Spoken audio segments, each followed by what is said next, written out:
Hello students, I hope you all have gone through the previous two lectures of this first chapter of chemistry, that is chemical reactions and equations. So today we are going to do the next topic of this chapter. तो आज हम लोग पढ़ेंगे कि जो हमारी chemical equations होती हैं उनको हम लोग ज़्यादा इन्फॉर्मेटिव, मोर इन्फॉर्मेटिव कैसे बना सकते हैं. You all know we have reactants and we have products. So इनको और ज़्यादा समझने के लिए ये कौन सी फॉर्म में है, इनके आगे हम लोग क्या लगा सकते हैं. We can write down the symbols और we can write down the notations. So let's proceed. The first very method which we can use to write down the symbols or notations in front of our reactants and products is the method that is physical state. We can use to tell the physical state of those reactants or those products. तो physical state हमें पता है हमारे पास कौन सी होती है. We have solid, we have liquid and we have gas. To mention whether the reactant or the product is a solid, we can write down small letter s in front of it. Whether it is liquid, we can write down the small letter L in front of it. And similarly for the gaseous state, we can write down the small letter G in front of it. ठीक है, तो सबसे पहला method हमारा कौन सा है to make our equation more informative is to mention in which physical state they are present. For example, let us take a reaction that is, हमारे पास रिएक्शन है that is ammonia. It is reacting with hydrogen chloride and it is giving out ammonium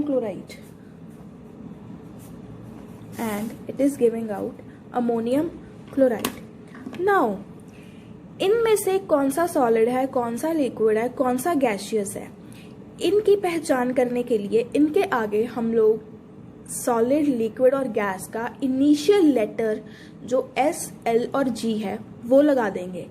वो लगाने से हमको क्या पता लगेगा कि जो हमारे पास ये एलिमेंट है वो किस स्टेट में प्रेजेंट है. वो लिक्विड स्टेट में प्रेजेंट है, वो सॉलिड में है या फिर वो गैस स्टेट में है. अब जो हमारे पास अमोनिया और हाइड्रोजन क्लोराइड है ये दोनों गैसियस स्टेट में है, तो इनके आगे हम लोग गैस का इनिशियल लगा देंगे, दैट इज जी. एंड जो हमारे पास प्रोडक्ट बना है that is ammonium chloride, that is in the solid form, तो उसके आगे हम लोग लगा देंगे एस. ठीक है, so this is how we can present or represent our equation by writing their physical state. Not the whole physical state we have to mention, we just have to mention the initials. इनसे हम लोगों को पता लग जाएगा कि इसकी physical state कौन सी है. ये solid में present है, particles में है, liquid में present है या फिर ये gaseous state में present है, ये steam में present है. फॉर एग्जाम्पल, हम सबको पता है कि जो आइस है, बर्फ होती है हमारे पास, वो कौन सी स्टेट में प्रेजेंट होती है, वो सॉलिड में होती है. सिमिलरली जो पानी हम लोग पीते हैं वो कौन सी स्टेट में प्रेजेंट होता है, वो लिक्विड में होता है. और जो स्टीम निकलती है वो कौन सी स्टेट में निकलती है, वो गैसियस स्टेट में निकलती है. ठीक है, सिमिलरली हमारे पास और कौन सी एग्जांपल आ सकती है कि क्या वो रिएक्टेंट या वो प्रोडक्ट एक्वस फॉर्म में है. एक्वस फॉर्म का मतलब क्या होता है, क्या वो पानी में डिसॉल्व्ड है, अच्छे से वो सॉल्यूशन बना हुआ है. तो अगर वो एक्वस फॉर्म में है तो एक्वस के लिए हम लोग जो नोटेशन लिखते हैं that is a Q. Semi जैसे हमने सॉलिड, लिक्विड और गैस को मेंशन करा है एस, एल, जी में, सिमिलरली जो हमारा एक्वस होता है उसको हम लोग मेंशन करते हैं ए क्यू में. इसकी हमारे पास एग्जाम्पल क्या हो सकती है. For example, when calcium hydroxide it is reacting with carbon dioxide to give out calcium carbonate and water.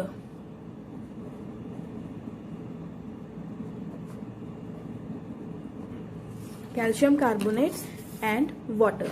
Calcium hydroxide reacting with the carbon dioxide to give out calcium carbonate and water. Now let's write down कि ये कौन सी state में हमारे पास present है. जो calcium hydroxide है वो हमारे पास एक्वस स्टेट में प्रेजेंट है, तो हम इसके आगे क्या लिख देंगे, AQ. Carbon dioxide is a gas, so we will write down G in front of it. Similarly, जो हमारी calcium carbonate है, that is in the solid form, so we will write down S, and water obviously in the liquid form, so we will write down L. So this is how we can mention in which physical state they are present. Either they are present in the solid form, they are present in the liquid, or they are present in the gaseous. And if they are dissolved in water easily, they are in the aqueous form. To write down the aqueous in short notation, we use AQ. ठीक है, उसके बाद हम क्या use कर सकते हैं, हमारा सेकेंड मेथड हमारे पास कौन सा यूज होता है कि उसमें प्रेसिपिटेट्स फॉर्म हो रहे हैं या गैस लिबरेट हो रही है. तो अगर तो गैस लिबरेट हो रही है या गैस एस्केप हो रही है, तो हम लोग क्या यूज करेंगे, we will use an upward arrow. अगर तो हमारे रिएक्शन में से गैस लिबरेट हो रही है, we will use an upward arrow. Similarly अगर हमारे रिएक्शन में प्रेसिपिटेट्स फॉर्म हो रहे हैं, तो हम लोग क्या यूज करेंगे, a downward arrow to differentiate. For example, a very good example we can use, when zinc is being reacted with sulfuric acid, it is forming zinc sulfate and hydrogen. ठीक है, now let's write down कि ये कौन से state में हमारे पास present है. Zinc is present in the solid form, sulphuric acid is present in the aqueous form, then we have zinc sulphate which is also present in the aqueous form, and we have hydrogen that is gas. तो यहाँ पे hydrogen हमारे पास liberate हो रही है, it is escaping. So what we are going to mention, instead of writing G, हम लोग क्या लिख सकते हैं, we can put a upward arrow. ठीक है, so zinc solid form, sulphuric acid in the aqueous solution form is giving out zinc sulfate again in the aqueous form, and hydrogen gas. So gas liberate हो रही है, gas is escaping, so we are going to use an upward arrow. Similarly और कौन सी example हम लोग लिख सकते हैं, silver nitrate when reacting with sodium chloride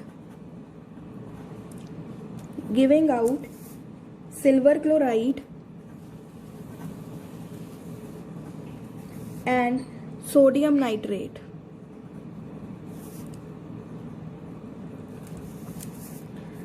Silver nitrate on reacting with sodium chloride is giving out silver chloride and sodium nitrate. Now let's write down कि ये जो हमारे एलिमेंट्स है ये कौन सी स्टेट में प्रेजेंट है. Silver nitrate is present in the aqueous form, so we are going to write AQ. Sodium chloride is also in the aqueous form, so we are going to write down AQ. जो हमारे पास silver chloride है वो पानी में अच्छे से dissolve नहीं होगा, इनसॉल्यूबल होगा, तो इसके क्या बनेंगे, precipitates. So we are going to use an downward arrow for it. And sodium nitrate which is again in the aqueous form. So this is how we are going to present the upward arrow and the downward arrow. Upward arrow is being used when the gas is escaped or gas is being liberated, and the downward arrow is being used when precipitates are formed. Clear? अभी कुछ reactions में हमारे पास जो heat है वो absorb होती है, और कुछ रिएक्शंस में हमारे पास जो हीट है वो एस्केप होती है, इवॉल्व होती है. तो थर्ड मेथड हमारा कौन सा आता है, the third method that we have is when the heat is released during a chemical reaction plus heat is return along with the product side.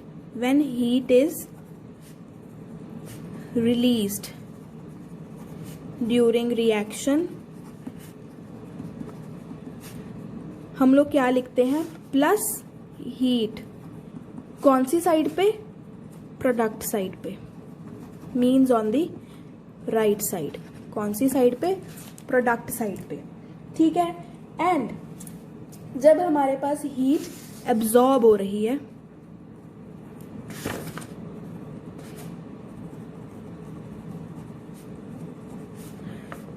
during a reaction we write down plus heat, but this time on the reactant side, means on the left side, ठीक है।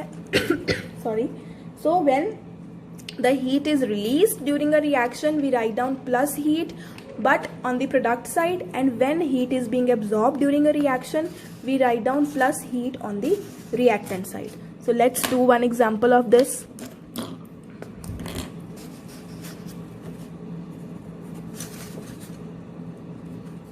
The example, for example, when carbon, it burns with oxygen in the presence of oxygen, it burns in the presence of oxygen to give out carbon dioxide, and a lot of heat is being produced. तो यहाँ पे बहुत सारी heat produce हो रही है, तो हमने प्रोडक्ट साइड पे क्या लिख दिया है, heat.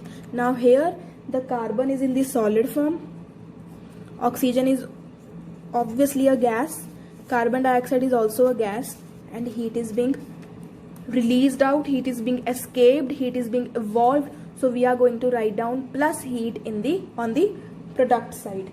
Similarly, when the reactions in which heat is being absorbed, for example, हम लोग में हमारे पास नाइट्रोजन गैस है,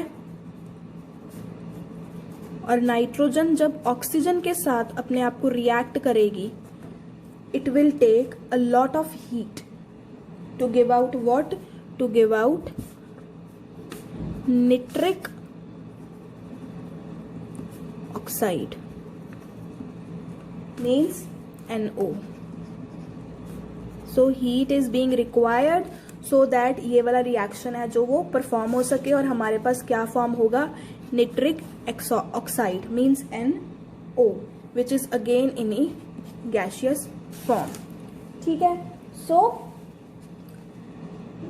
इस रिएक्शन को अगर हमने रिएक्टेंट साइड पे हीट नहीं लिखना है तो हम इस रिएक्शन को और कौन सी फॉर्म में लिख सकते हैं, nitrogen on reacting with oxygen in the presence of heat, we can write down heat above the arrow, it gives out nitric oxide. 2 I have written just to balance the equation, and nitric oxide is also a gas. So when heat is released during a reaction, plus heat is written along on the product, along with the products on the product side, and when heat is being involved to perform a reaction, it is being absorbed, it is written on the reactant side. And अगर हम लोगों ने reactant side पे नहीं लिखना है तो हम उसको arrow के ऊपर भी लिख सकते हैं easily, ठीक है। Now let's proceed. So let's take one more example. We have potassium chlorate which is in the solid form. It is giving out potassium chloride and oxygen gas. Potassium chloride is also again in the solid form. Now I have write down 2 things above and below the arrow. Let's discuss ये दोनों चीजें हैं क्या। जो मैंने arrow के ऊपर लगाया है that is डेल्टा। डेल्टा क्या होता है, delta is the symbolic representation of heat, ये हीट को रिप्रेजेंट करती है।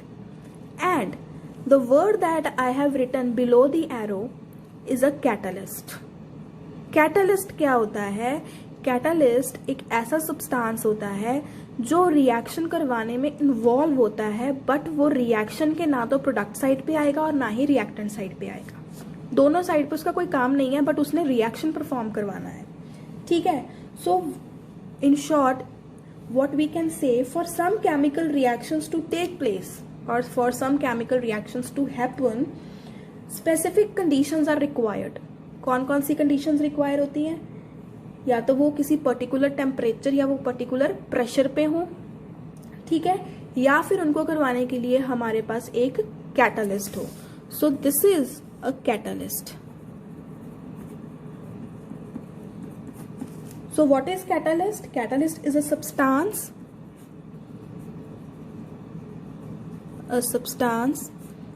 that alters the rate of chemical reaction, but is itself not involved in it.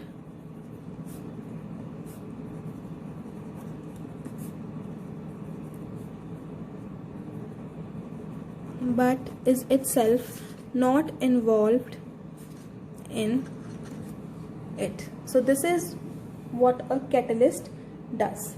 ठीक है, तो क्या है, कुछ रिएक्शंस को परफॉर्म करवाने के लिए हमें कुछ स्पेसिफिक कंडीशंस चाहिए, जैसे कि टेम्परेचर या प्रेशर, वो उसी स्पेसिफिक टेम्परेचर या प्रेशर पे होती हैं, या फिर हम लोगों को एक कैटलिस्ट चाहिए. तो कैटलिस्ट क्या होता है? It is a substance that alters the rate of the reaction, but वो अपने आप को उस रिएक्शन में इन्वॉल्व नहीं करवाएगा.